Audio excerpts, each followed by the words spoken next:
આગળ વાત કરીએ છોટાઉદેપુરની જનરલ હોસ્પિટલમાં રખડતા શ્વાનનો આતંક સામે આવ્યો છે। પ્રસૂતિ વિભાગ, બાળ રોગ વિભાગ, જનરલ વિભાગમાં શ્વાનના આંટાફેરા જોવા મળ્યા છે। દર્દીઓ માટેના જે વેઇટિંગ રૂમ હોય છે તેમાં પણ શ્વાનો અડીંગો જમાવીને બેસતા નજરે પડ્યા છે।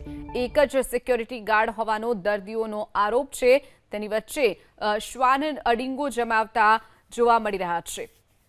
તો છોટાઉદેપુરની જે હોસ્પિટલ આવેલી છે તેમાં શ્વાનો અડીંગો જમાવી અને બેઠેલા નજરે પડ્યા। જનરલ હોસ્પિટલમાં પ્રસૂતિ વિભાગ, બાળ રોગ વિભાગ અને જનરલ વિભાગમાં શ્વાનોના આંટાફેરાથી દર્દીઓ પરેશાન બન્યા છે। હોસ્પિટલમાં અત્યારે એક વોચમેન, આપણે 19 જણના મહેકામ જે ક્લાસ 4નું છે એમાંથી એક વોચમેન છે જે અમે પ્રસૂતિ વિભાગમાં રાખ્યો છે, જેમને 8 કલાકની એમની ડ્યુટી હોય છે। પણ એના સિવાય આપણા હોસ્પિટલમાં ઉપર ગાંધીનગરથી કોઈ બી સિક્યોરિટીની મંજૂરીમાં આપવામાં આવી નથી અત્યાર સુધી। અમે ઓલરેડી ગાંધીનગરમાં લેટર લખ્યો છે એમાં 2 વાર કે અમને GISFમાંથી સિક્યોરિટી પ્રોવાઈડ કરવામાં આવે, પણ જે સિક્યોરિટી નહીં હોવાને કારણે અહીંયા આ ઇસ્યુ રહે છે।